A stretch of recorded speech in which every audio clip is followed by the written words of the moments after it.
Hello, अस्सलाम वालेकुम। उम्मीद करता हूँ आप सब लोग खैरियत से होंगे, ठीक ठाक होंगे। तो भाई बिटकॉइन की कुछ न्यूज़ है और उसको ज़रा मैं पढ़ रहा था, अभी आर्टिकल एनालाइज भी कर रहा था वीडियो के लिए। काफ़ी देर से मैं ये देख रहा हूँ, ठीक है। तो आप ये देख सकते हैं कॉइन डेस्क से, यहाँ पे क्या इन्होंने लिखा हुआ है, president bitcoin wallet move $244 million in BTC to crypto exchange as BTC price topped। President का मतलब होता है यानी पहले से ही एक खबर होना, इनसाइडर आपके लिए इसको। एक बिटकॉइन वॉलेट है, बिटकॉइन वेल का मतलब बिग बॉयज, आप जिस तरीके से हम क्या कहते हैं फॉरेक्स की टर्म में यूज करते हैं, यहाँ वेल बोला जाता है। उसने $244 मिलियन की पीटीसी जो है वो क्रिप्टो एक्सचेंज के अंदर डाले हैं, ठीक है। अब ये न्यूज होती है, इसको आप पूरा पढ़ भी सकते हैं, ठीक है। और यहाँ पे लिखा हुआ है the whale wallet was 14th largest individual bitcoin owner in March, ठीक है, होल्डिंग 46,500 टोकन। अच्छा, मैं यहाँ आ गया, ठीक है। ये बिट इन्फो, ये आपको काफी ज्यादा इनसाइड एक फिनोमेना मिल जाए, इसमें टॉप 100 वॉलेट होते हैं। तो 14 पे मुझे मिल गया था, लेकिन अभी चेंज हुआ, अभी चेंज हुआ ये किसी ने, अभी मैं आपको बताता हूँ क्या हुआ। तो 14 पे मुझे मिला, ये रहा बिटकॉइन एड्रेस इसका, ठीक है। यहाँ पे डाल के आप किसी भी एक्सचेंज की जो है वो एड्रेस की आप ट्रैक कर सकते हैं उसको। यहाँ पे ये देखें 7,000 BTC, और यहाँ पर ये देखें इसने भी यही बताया हुआ है कि इन्वेस्टर ने 7,000 BTC 2.44 मिलियन, यहाँ पे हम देखें तो कुछ इतने ही बनते हैं 2.43। ये देखें पूरा, अगर इसको डेसिमल में हम करेंगे तो इतना ही बनेगा 44 मिलियन। तो ये तो न्यूज़ इसकी बिल्कुल करेक्ट है। लेकिन अभी क्या हुआ था, अभी कुछ टाइम पहले मैं जब वीडियो बना के मैंने पेज को रिफ्रेश किया था, तो 14 से वो बिटकॉइन वॉलेट गायब हो गया था, ये वाला। अब ये कौन से नंबर पे गया ये मुझे नहीं पता, ठीक है। मैंने तो काफी देख लिया, ऊपर नीचे फिरा लिया, मुझे मिला नहीं है कौन से नंबर पे गया ये। अभी क्या हुआ है, अभी मैंने एक और वॉलेट खोला है, सेकंड नंबर वाला, ये वाला। यहां पे इसने क्या करें, इसने किसी एक्सचेंज के अंदर डालें, ठीक है। यहां पे इसने माइनस किए किसी एक्सचेंज से, माइनस हो या प्लस हो, यानी अगर आपने किसी एक्सचेंज से माइनस किए तो कहीं ना कहीं आपने उसको इन्वेस्ट किया है, ठीक है। कहीं ना कहीं लगाया है आपने, किसी ना किसी लिक्विडिटी के अंदर आपने उसको डाला है। और यहाँ पे आप देखें 000 की मूव के बाद, यहाँ 20 के बाद 30,000, यहाँ क्या तारीख है, चौथे महीने से खामोशी है, और 11वें महीने में आज की तारीख में 12,000 बिटकॉइन यानी 415 मिलियन US डॉलर का किसी ने प्लस किए। अब ये बीटीसी इंडिविजुअल वॉलेट के अंदर है या किसी एक्सचेंज के अंदर है। अब ज्यादातर ऐसा होता है कि जब भी मार्केट में कुछ इस तरह की इनपुट आती है तो वो ज्यादातर किसी ना किसी एक्सचेंज के अंदर आती है, लिक्विडिटी के अंदर बहरहाल वो आती है, और वो प्राइस को जो है वो काफी ठीक ठाक पंप भी कर सकती है, ठीक है। तो ये तो हो गया इसकी एक, हमने वेरीफाई कर लिया, थोड़ा सा हमने इसको देख भी लिया क्या कहते हैं फंडामेंटली। और यहाँ पे हमें कुछ शेकी मूव दिख रहे हैं, ठीक है। यहाँ पे अगर आप आज की तारीख में देखें तो ये मैंने H1 खोला हुआ है, ये देखें ये 5 तारीख की है। अगर हम 3 को देख सकें, ये देखें यहाँ पे 3 हमने देखी, अभी हमने 3 वाला वॉलेट देखा, यहाँ पे एक इंप्रूवमेंट, उसके बाद मार्केट ऊपर गई, यहाँ पे दूसरा वॉलेट एंटर हुआ, और यहाँ पे देखें हमें प्राइस शेक करने को मिली है, ठीक है। तो मार्केट जो है वो अप साइड जा भी सकती है, और ये एक ट्रैप भी हो सकता है कि मार्केट में एक अप मूवमेंट दिखा के एक नीचे की तरफ जो है वो मार्केट को घसीट दिया जाए, ठीक है। अगर टेक्निकली हम बात करें तो मैंने आपको बताया था कि मार्केट जो है वो अभी तक इस एरिया को रिमूव नहीं कर सकी है, डेली की अगर हम बात करें कि जो मार्केट ने क्लोजिंग दी है वो भी ऐसी ही है कि या तो वो बाय में जाएगी या सेल में जाएगी, क्योंकि मार्केट ने किसी कैंडल के ऊपर क्लोज नहीं किया है, अंदर ही क्लोज किया है। ये हाँ, हमें यहाँ तक लिक्विडेशन जरूर दिखी है कि मार्केट ने नीचे तक इस एरिया को लिक्विडेट किया है। अगेन मार्केट ऊपर में बायर आ चुके हैं।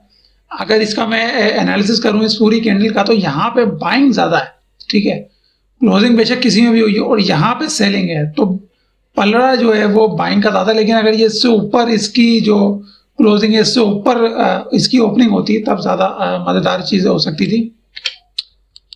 फिलहाल हमें यहाँ पे क्या देखने को मिल रहा है टेक्निकली, अब हम बात कर लेते हैं जरा। यहाँ पे हमें एक ट्रेंड लाइन लिक्विडिटी दिख रही है और यहाँ पर हमें ट्रेंड लाइन लिक्विडिटी दिख रही है, ठीक है। यानी मार्केट एक लो भी ब्रेक नहीं कर रही और हाई भी ब्रेक नहीं कर रही। हाई फिलहाल हमारे पास एक ही है जो मार्केट ने ब्रेक नहीं किया है, लो हमारे पास दो है, 3 हो चुकी है जो कि मार्केट ने ब्रेक नहीं की है, ठीक है। और ये मैंने पॉइंट किया हुआ है मार्केट का high and low ranging period का, ठीक है। तो अब यहाँ पे क्या हो सकता है कि मार्केट फिलहाल हमें दिख रही है कि मार्केट अब ऊपर की तरफ जा रही है। हम जरा फिबोनाची को भी चेक कर लेते हैं। मार्केट की जो प्राइस वेरी करती है वो तो एक्सट्रीम सप्लाई के अंदर करती है, ठीक है, कि मार्केट एक एक्सट्रीम सप्लाई के अंदर है। अगर मार्केट ने बाय में जाना है बहुत ज्यादा तो इसको ब्रेक करना पड़ेगा। इसके नीचे नीचे हम काइंड ऑफ एक सेलिंग छोटी मोटी कर सकते हैं। यहां पर हमारे पास सप्लाई मौजूद है, ठीक है, यहां हमारे पास इंड्यूसमेंट है,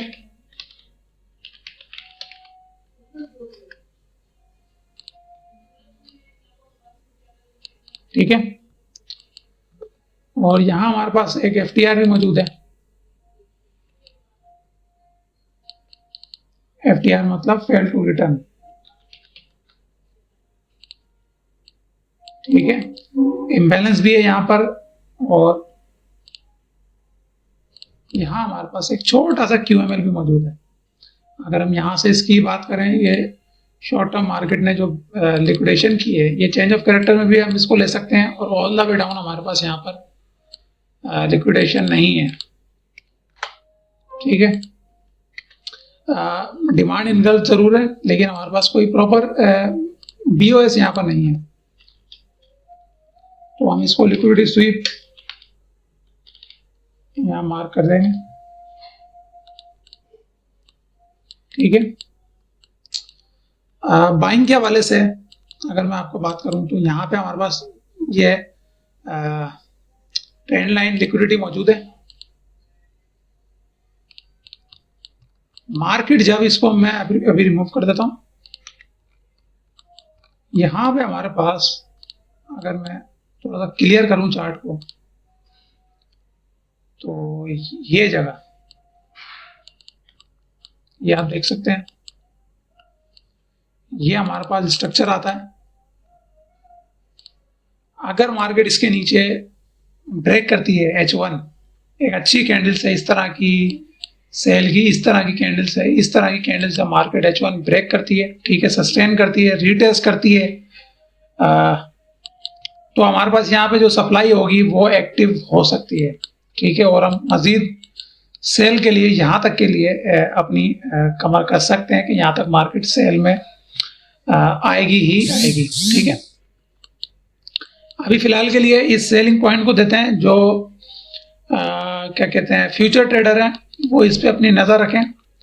बहुत ज़्यादा वॉलेटिलिटी हो सकती है मार्केट में, अभी फिलहाल नहीं है, लेकिन क्रिप्टो मार्केट का आपको पता है कि इसके अंदर वॉलेटिलिटी बहुत ज़्यादा होती है, कभी भी कुछ भी हो सकता है। तो सेलिंग के पॉइंट ऑफ व्यू मुझे ज़्यादा दिख रहे हैं। ये जो क्या कहते हैं एक्सचेंज के अंदर इनपुट हुआ है, इसके इम्पैक्ट भी हो सकते हैं, और जो 12,000 हुए हैं वो अभी तक कंफर्म नहीं हुआ, ठीक है। ग्लास नोट वगैरह से और वेबसाइट से अंदाजा लग सकता है कि ये किसी एक्सचेंज में गए या किसी वॉलेट में गए, ठीक है, क्योंकि आपको बहुत ज़्यादा इसके डीप डाउन में जाना पड़ता है एड्रेसेस को लेकर के, ये कौन सा एड्रेस किसके बिलोंग करता है। लेकिन अगर कई बार ऐसा होता है कि जिस एड्रेस पे गए हैं वो विजिबल ही नहीं होता, डेटा में नहीं होता वो, तो फिर वो पता करना ज़रा मुश्किल हो जाता है कि वो एक्सचेंज का वो वॉलेट है। जैसे कि बिटकॉइन बाइनेंस है, बाइनेंस के जो एक्सचेंज होते हैं, यानी बाइनेंस में जो आपकी रकम पड़ी है वो बेसिकली आपकी नहीं है, वो जो एड्रेस है वो बाइनेंस का है। अगर आप उसको सर्च करेंगे ना इस वेबसाइट पे बिटफो पे, तो आपको पता लगेगा कि वो बाइनेंस के नाम पर है, आपके नाम पर नहीं, यानी वो आपका पर्सनल वॉलेट नहीं होता। तो अब वो किसी एक्सचेंज के नाम पे ये 12,000 गए या फिर किसी एक पर्सनल वॉलेट में गए। अगर पर्सनल वॉलेट में गए तो कोल्ड के अंदर चलेगा, यानी फ्रिज में अंदर आपने डाल दिए, उसका मार्केट से कोई लेना देना नहीं है। अगर वो किसी एक्सचेंज में इन हुआ है तो बहुत ज़्यादा चांसेस है कि मार्केट में वो जो है वो आएंगे, उन पर ट्रेड लगेगी या उनसे खरीद के या बेच के कुछ ना कुछ उनके साथ होगा और उसका इम्पैक्ट मार्केट में आएगा। ठीक है, तो हम एक्सपेक्ट करते हैं कि इतनी 12,000 की जो रकम है कोई एक वॉलेट से दूसरे वॉलेट में क्यों डालेगा। अगर मेरे पास एक वॉलेट में सेफ है तो मैं दूसरे वॉलेट में उसको डाल के बिला वजह एक फीस क्यों भरूंगा। ठीक है, एक ना समझ आने वाली बात है ना भाई, एक पर्सनल वॉलेट है मेरा, ठीक है, कोई भी मेरे पास वॉलेट हो सकता है, एक पर्सनल वॉलेट है, मेटा वॉलेट है मेरे पास, अब उसके अंदर मेरे पास रकम पड़ी है, तो मैं उस वॉलेट से जो मेरा पर्सनल है मैं एक दूसरे पर्सनल वॉलेट में पैसे क्यों डालूंगा। वो भी पर्सनल है, ये भी मेरा पर्सनल है, जबकि फीस मेरी जरूर लगेगी ट्रांसफर करने में। ठीक है, तो ये समझ नहीं आता। तो ये इसके चांसेस यही है कि ये रकम जो है वो किसी एक्सचेंज के वॉलेट पे, यानी जो एक्सचेंज का अकाउंट होगा उस बंदे का, उसके ऊपर भेजी गई है ट्रेडिंग के लिए, क्योंकि ट्रेडिंग करनी है तो आपने जाहिर है एक्सचेंज के ऊपर जाना पड़ेगा। ठीक है, तो यहाँ पे एक्सपेक्ट हो सकता है कि अगर मार्केट में क्या कहते हैं फ्यूचर कॉन्ट्रैक्ट ओपन होते हैं, लोग मार्केट में सेल करते हैं, ये कैंडल आप देख सकते हैं H1 की क्या बन रही है, सेल में बन रही है, तो यहाँ पे मे भी पॉसिबल इस तरह का सीन जो है वो एक क्रिएट हो सकता है यहाँ तक के लिए। ठीक है, या फिर सेम इस तरीके का यहाँ तक के लिए हो सकता है। ऊपर मार्केट ने जाना है तो फर्स्ट इसको ब्रेक करके, मैंने आपको बताया हुआ है कि मार्केट ने इसको ब्रेक करना पड़ेगा, इस हाई को ब्रेक करना पड़ेगा, तभी मार्केट ऊपर जा सकती है, अदरवाइज हमारे पास नीचे जाने के चांसेस भी मौजूद हैं। तो ये पूरा एक एनालिसिस, इन डेप्थ एनालिसिस मैंने आपको दिया है, शायद ही कोई इतना इन डेप्थ उर्दू में बोल क्या हुआ हिंदी में बोलता हुआ जाता होगा। ठीक है, तो उम्मीद करता हूँ आपको अब ये एनालिसिस पसंद आया होगा। उम्मीद करते हैं लाइक के लिए, सब्सक्राइब के लिए और शेयर के लिए, और इंस्टाग्राम पे मुझे ज़रूर फॉलो करें, आपसे मुलाकात होगी। मैं वहाँ पे जो है क्वेश्चन आंसर करता रहता हूँ। कल भी मैंने 3 क्वेश्चन के आंसर किए हैं लोगों के, अगर आप भी पूछना चाहेंगे तो मैं कल जो है वो क्वेश्चन आंसर के लिए एक स्टोरी लगाऊंगा, आप उसके अंदर जस्ट क्लिक करके अपना क्वेश्चन पूछ सकते हैं, मेरे पास आपकी रिक्वेस्ट आ जाएगी, मैं उसका वीडियो बना के आपको जवाब दे दूंगा, कुछ भी हो सकता है वो क्वेश्चन। ठीक है, ट्रेडिंग के हवाले से। तो आपसे मुलाकात होती है कल, तब तक के लिए अपना ख्याल रखिएगा। अल्लाह।